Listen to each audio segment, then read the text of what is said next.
Hi, it's Rachel here again. Still recovering from my tonsillitis, but it's way better. It hasn't really affected my talking voice, so that's good. I want to just go over a few things that stuck out to me with the annual general meeting that was held last weekend in the United States. And part of it was the dedication of the new headquarters in Warwick. There's already been some good videos made about the annual general meeting and some of the highlights, but I'll just put in my 2 cents worth of perhaps additional things, or just things that stuck out. The first talk was given by Jeffrey Jackson, and he elaborated quite a bit on the building projects that have taken place in Walk Hill. I guess so the brothers and sisters who had assisted with construction and the work there don't feel left out with all the fuss being made about Warwick. Anyway, he did feel necessary to point out that for the Walk Hill remodelling and building additions, they got 4 Green Globes awarded to them from the Green Building Initiative, and they got a 94% score. Isn't that wonderful? And he pointed out that I think it must be another 3 Green Globes that Warwick also was awarded. So certainly very proud of their achievements with the building. He also felt it necessary to mention that it was sisters who did the insulation work at Warwick. Isn't that good? Yeah, it seems the sisters get to do a lot of the general dog's body work. The following brother was talking more about the actual Warwick project and how Jehovah's guidance was evidenced, and they were sharing experiences. One of the experiences was very sad. It's about a brother who had volunteered to work at Warwick with his wife, I assume, and I believe it was en route there that they had a flat tyre on the car. He had to get out and tend to the tyre while his wife held the torch, and she was struck by a car and killed. So that's dreadful. And he still went on to work at Warwick. It was his choice, and yeah, that was just very sad, especially in light of a comment that was made later on by another brother who said that I'll just find what he said. He said, imagine the conversations between the kings in heaven with the angels. So he's talking about those ones that they believe have been, anointed ones have been resurrected to heaven. And he can imagine them directing matters as regards to Warwick down on the earth, along with the angels. And he suggested perhaps they had contributed to safety and legal matters. And I thought, that's kind of insensitive to have that in there, along with the experience of the sister who was killed by a car hitting her on the road. So, and I'm sure, the brothers and sisters that may have been injured or have suffered during their course of, helping with the construction at Warwick, those who had gone without, had sacrificed much, might feel that was a little bit insensitive, because where was the help from the kings in heaven in their cases? So I thought that was interesting. Sorry about my voice. Okay. It was also mentioned in I think it was the second talk. They were talking about the acquisition of the property at Warwick, and they had certain terms in place, I think, before they bought it, by the sounds of what he said. And they stated that the governing body were firmly convinced that the move to Warwick was at Jehovah's direction. Yet we find that at the time, they bought the property, actually on a video. I'm not sure if it was Brother Loesch. One of them said that they weren't entirely sure about what the purpose of that site was going to be. They weren't clear whether they were going to build there or not. And something that never was brought up in any of these talks was the problems that they had with the site. It turned out that the site they had bought, the previous tenants had polluted it with toxic metals. And it required extensive and specialised clean-up at great expense. So did Jehovah really direct them to buy a site that would impose extra financial burden and perhaps cost the health of his people? You wouldn't think so, would you? Very interesting in that talk also is this quote. The brother said, "Safety is a spiritual value." That was his exact words. And I thought, that's not really the case when I remember when a brother was being interviewed, I think it was in association with the Australian Royal Commission, and being asked about what kind of protection that the organisation or that the elders could offer to victims or to potential victims, mainly children. And he stressed that they protect them spiritually, not physically. If they want physical protection, that's up to the worldly organisations like the police and other authorities. So here, though, he's saying safety is a spiritual value. So how's that reconciled with what that elder said? I mean, is it physical safety, or are we just talking about spiritual safety? I think he's talking about physical safety being a spiritual value. So I thought that was interesting. Then the brother went on to talk about all the buildings that were going to be dedicated, and there were quite a few. Production studio near Patterson, big carpentry shop, Mountain View Apartments, part of the Walk Hill expansion, I think that hadn't already been dedicated, Rivercrest apartment complex, and this was interesting, congregate living, home care for the aged. I don't really know anything about that. I mean, what is that? Is it like a rest home or for elderly Bethelites, or I really don't know what that is. If anyone knows, can you comment below?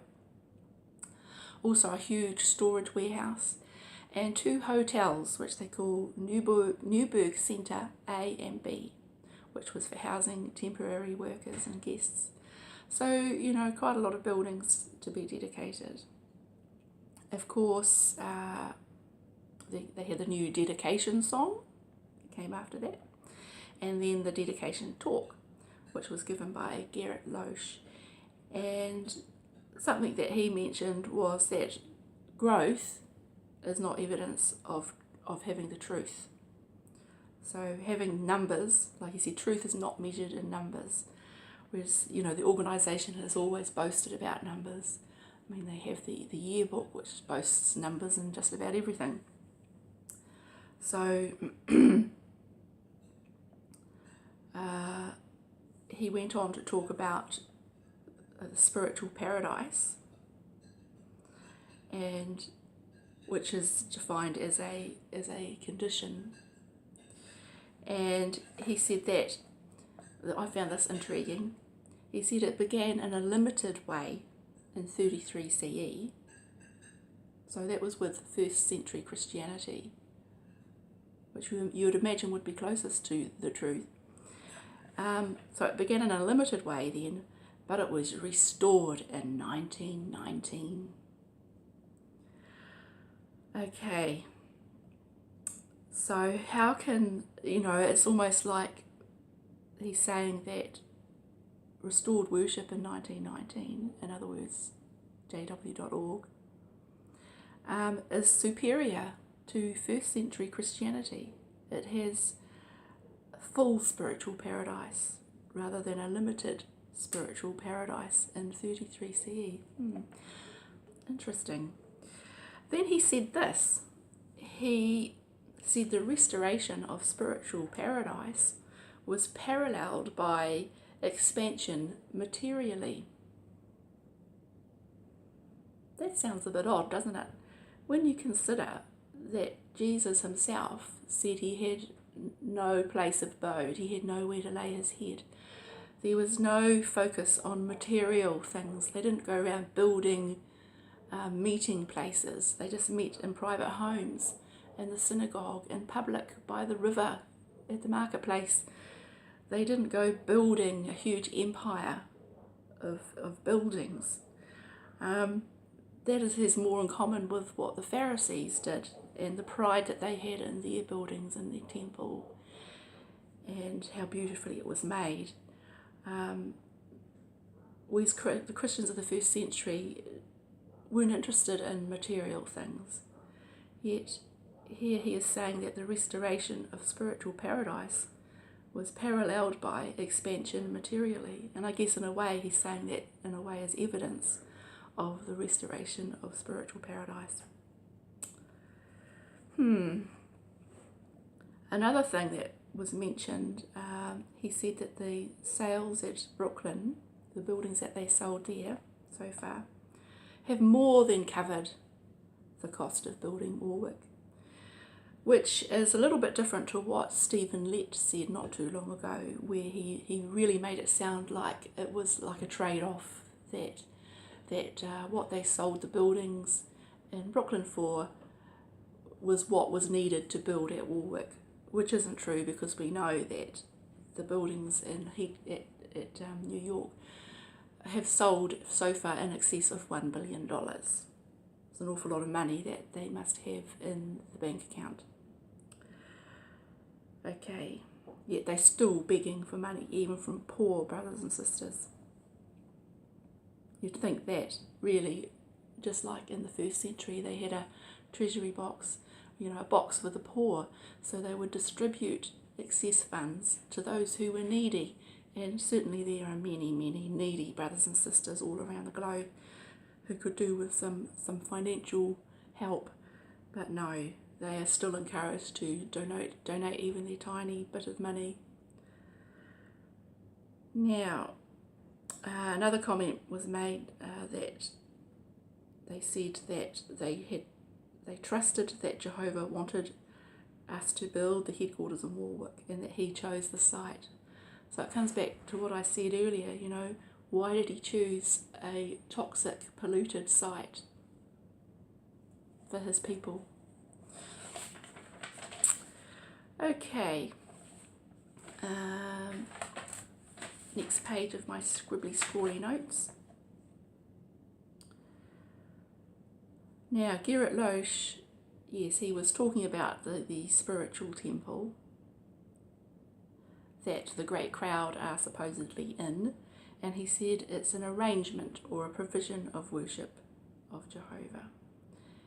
And he actually quoted some scriptures there.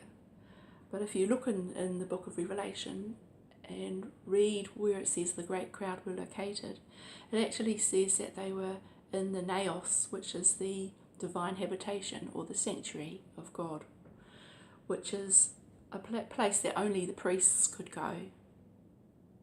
So yeah, he doesn't say anything about that.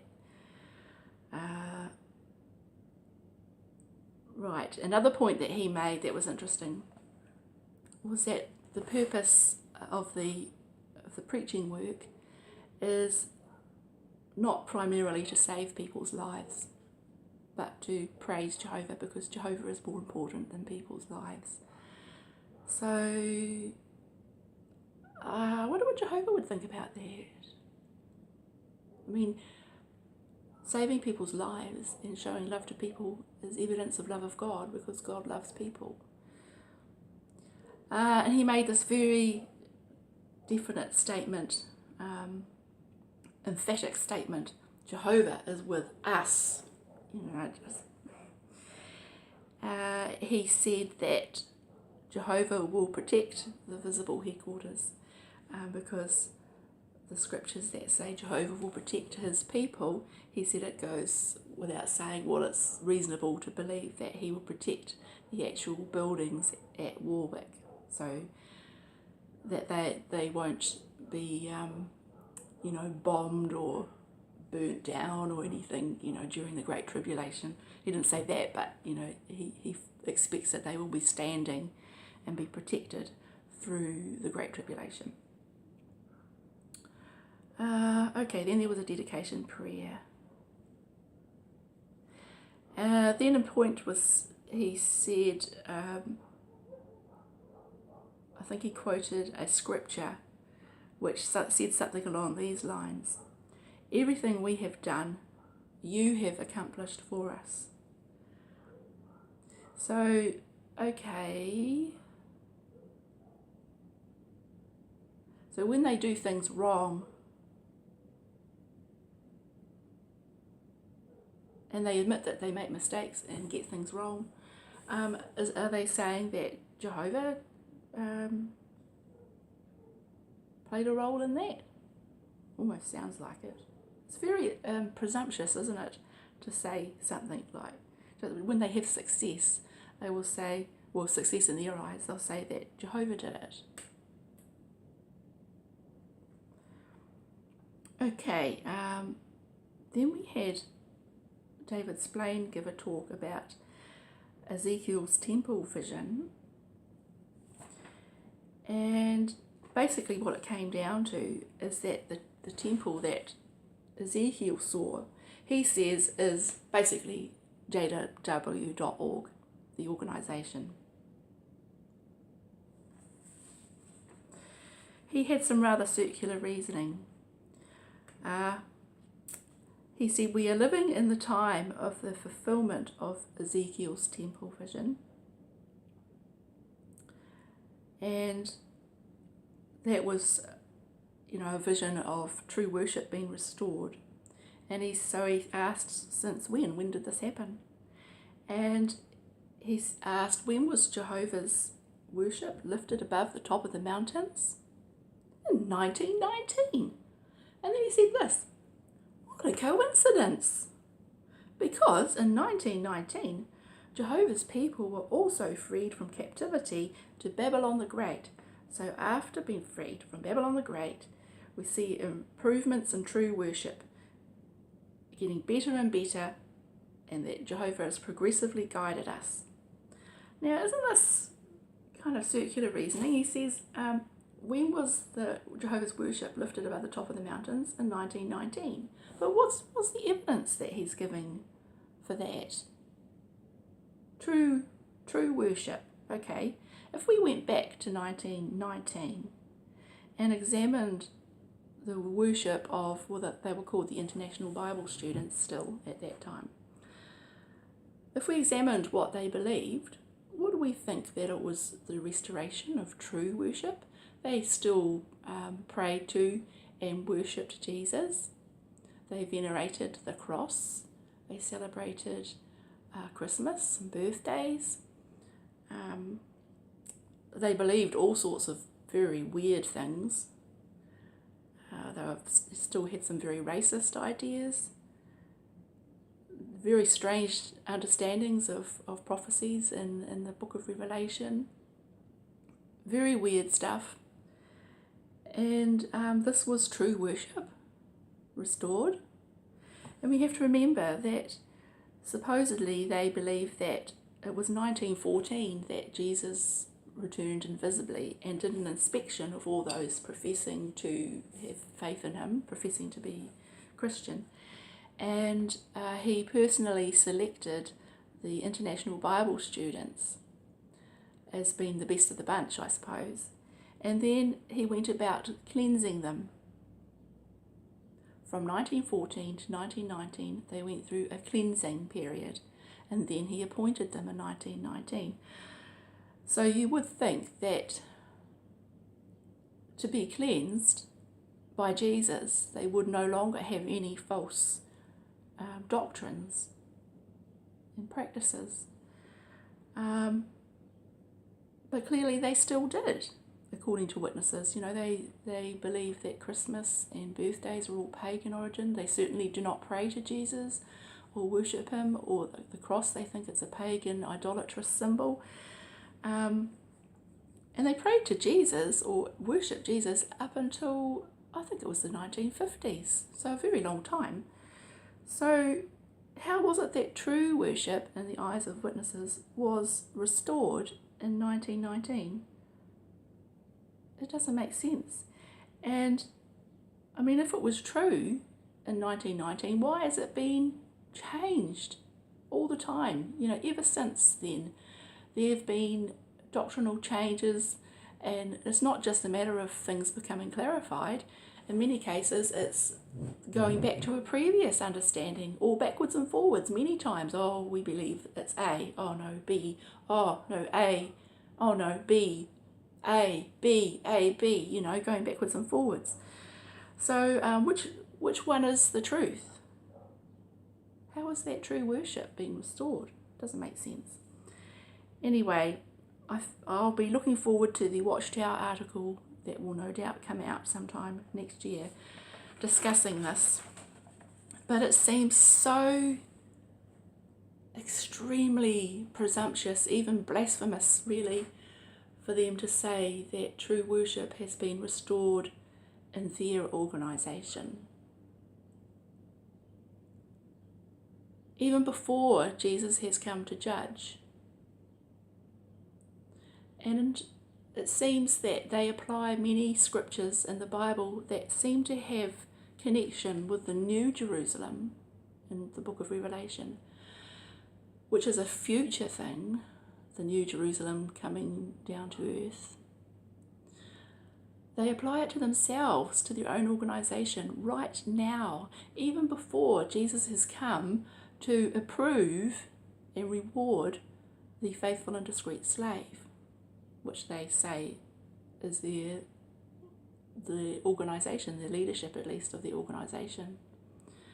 So it's very, very presumptuous of them. And yeah, why they keep teaching this, I don't know. Probably wanting to keep power position, probably like the Pharisees in the first century. Now, let's have a look at what else I've got here.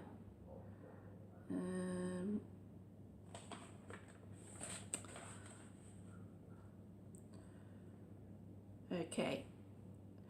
After David Splain, Samuel Hurd spoke, and I really thought his talk was going to lead into, you know, you must obey the organisation, you must obey the faithful and discreet slave, even if you don't understand. But he didn't actually say that. He talked about how obedience means our safety, and he gave the example of a child obeying a parent, and a child might not understand all the reasons why a parent might ask something of the child, and the parent may not even explain to the child all the reasons why they're not allowed to do something, because they know the child won't mentally grasp those reasons. And he goes on to say that Christians, you know, must obey the direction that Jehovah gives. He said, follow the rules that Jehovah lays out. And then he said there's only two roads, and he's described the broad road and the cramped road. So I really thought he was going to bring in, you know, follow the rules that the governing body convey to us from Jehovah, you know. But he didn't say that.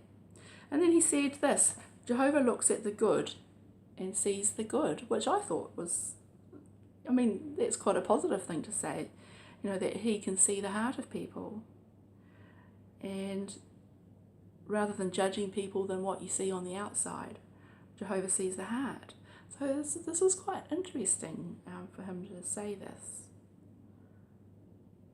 Because the organisation has always focused so much on outward shows of spirituality. Like they judge people's spirituality by how big the numbers are they write on their reports, or how many talks they give in the school, and how well they speak, and all these outward things which really aren't really a measure of a person's inward spirituality. So it was kind of interesting he said that. And then he talked about the meetings are like a slap in the face, meaning that you could be, I think maybe he was stressing the importance of being at the meetings because they can keep you on track, give you the necessary discipline. And at the time he said this, I thought, yeah, who's going to slap the governing body in the face, because they certainly need it. Well, I know that's what we're all doing pretty much, trying to shake them up and wake them up. Anyway, just in case you want to know, the Warwick property is 253 acres. I just noted that down here. Facts and figures. Right, so then we had Stephen Lett, and I didn't even bother making any notes there. I think I must have got bored. And then, last of all, we had, Anthony Morris. He's just so lovely. Such an endearing man. Okay, I think I found his talk the most interesting, really. Oh dear. Ugh, I keep getting like a tickle where the things in my throat sort of do my gagging reflex thing. Anyway,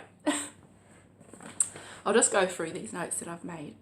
He said that the witnesses are engaged in the greatest preaching campaign in history. I thought, what, really?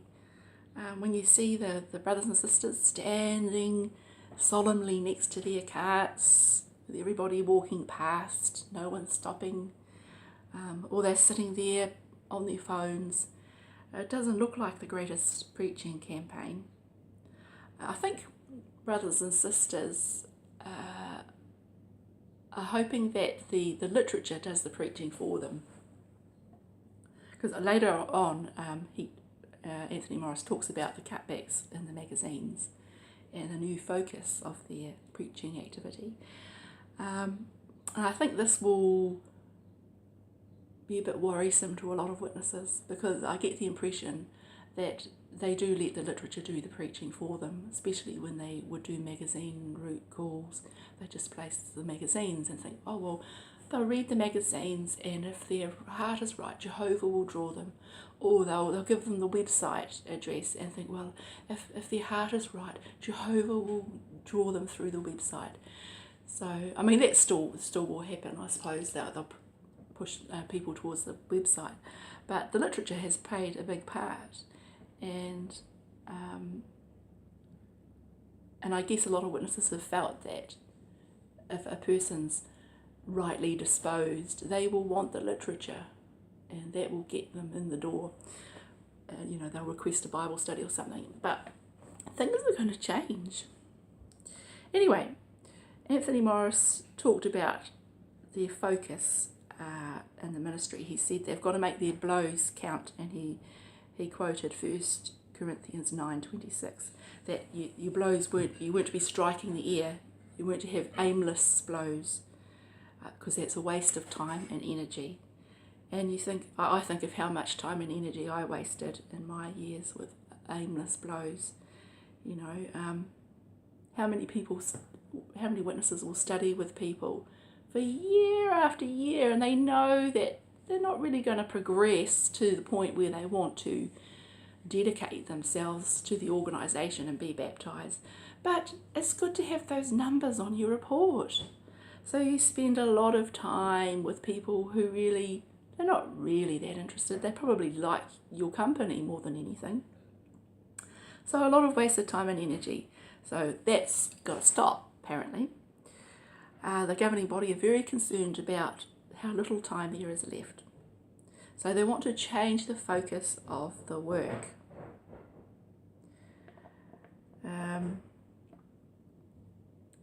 And I sort of thought at the time, he said that, okay, does that mean that the focus you had before was wrong? But that was Jehovah's direction, wasn't it? Are you saying that Jehovah directed you in a wrong way? And he mentioned that individuals, they can become distracted, individually and organisationally distracted, he said.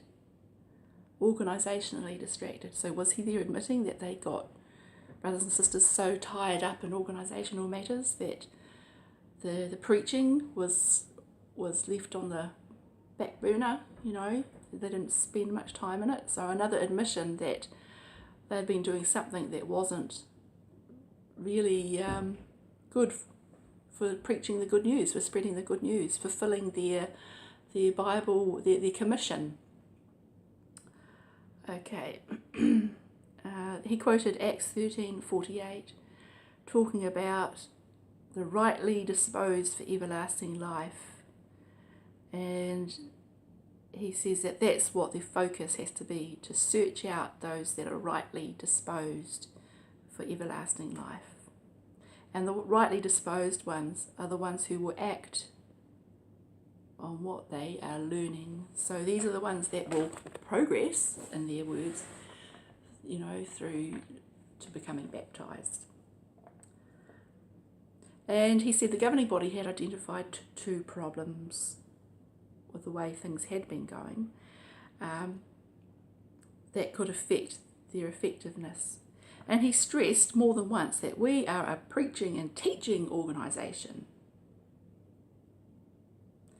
And he acknowledged that that hasn't always really been the case in the past, because they have pushed the placement of literature. They've really stressed placing literature rather than the preaching and teaching. I mean, that's always been important, but literature placement was a huge thing, and I guess a lot of brothers and sisters would feel that perhaps that was all that was required of them, that they'd let someone else do the teaching part because, they don't want to. So, and he talked about how, I think he mentioned the magazine Root calls, and about how different brothers and sisters would ask, how many magazines did you place? And he said, it scares me. But it's the governing body and the literature that makes people talk this way. They talk about how many magazines people have placed. They boast about magazine placements, literature placements. He placed 942 young people ask books at somewhere or another. But yeah, they promote that kind of boasting in how much literature you place. So, and he says it scares me. Okay. He said this. I think he might have been referring to a scripture or something. And he said, some of you Bible readers, scholars, if you will, in his mumbly kind of way that he says things, mumbly, slurry way. I thought, so he thinks that only some of his audience are Bible readers, scholars. Or was he saying that he's not? I don't know. He comes out with some funny things.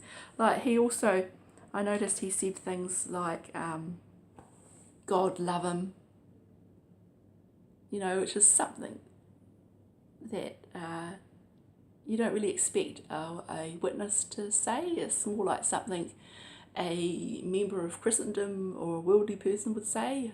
God love him. Aren't they lovely? God love him. He says things like that.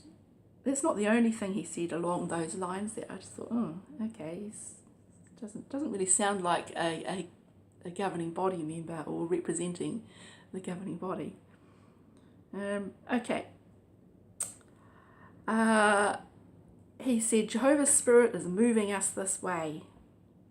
So I guess because he's going to talk about the cutting back of the magazines for the public, and a change in focus in the way they carry out the ministry. So, okay, Jehovah's Spirit is moving us this way. Well, who moved you to do it the other way? Who moved you to produce all that literature? Has Jehovah been fickle? Is he changing his mind? Does he not know what he's doing? I mean, don't you believe that he can see into the future and foreknow things? Are you blaming Jehovah for when things don't turn out right? That's what it amounts to. Okay. And he talked about the time that they believe that they live in, that the end is very close. And he said, God's making it very clear to us. The time is running out, and that they must concentrate on looking for those who will act on what they learn. Okay, after that, he went on to talk about the second problem that was identified, and that was basically that they have too many tools, and too many witnesses don't know how to use their tools, in other words, their literature. And he said, because they call it the teaching toolbox. So yeah, I hadn't really heard that expression, so I looked it up on JW Library, and the only references I saw to it were from 2015, particularly a Kingdom Ministry. I think it was the July one, and so that's where the expression pops up. But I think there were 14 references to it that year, I think, but nothing much since then. So I wonder if it's a term they introduced which hasn't really been used very much, but now they're going to get back into using it. We'll wait and see. Anyway, he talked about some problems with the tools, that the tools are changing all the time, and that's a complaint that the brothers and sisters have, that they just get used to using something successfully, and I guess something new is brought in and they have to read it, and many of them aren't reading these new things. And he mentioned this. He said that he'd heard brothers and sisters say that, they hadn't read something, and that they were unfamiliar. And what else to write? Okay, so they're unfamiliar with the tools.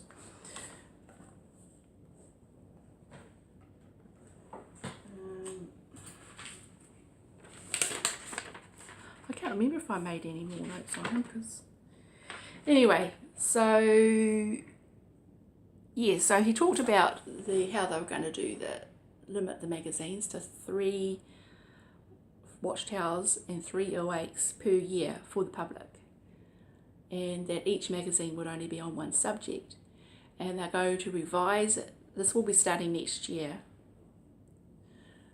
So they'll be revising this after a couple of years, and they may actually end up just reprinting those magazines over and over. So I guess they're going to be more like, they can't be a magazine or like a periodical anymore. They're going to be more like a brochure, aren't they? And they will be added to the teaching toolbox. So they want brothers and sisters to concentrate more on not the placement of literature so much, but on starting and maintaining conversations with people, which will lead into Bible studies. So that's going to be interesting, because a lot of witnesses don't really like talking to people. They don't like making return visits, and they don't like studying with them. So we'll see how that goes. Okay, what else did he say?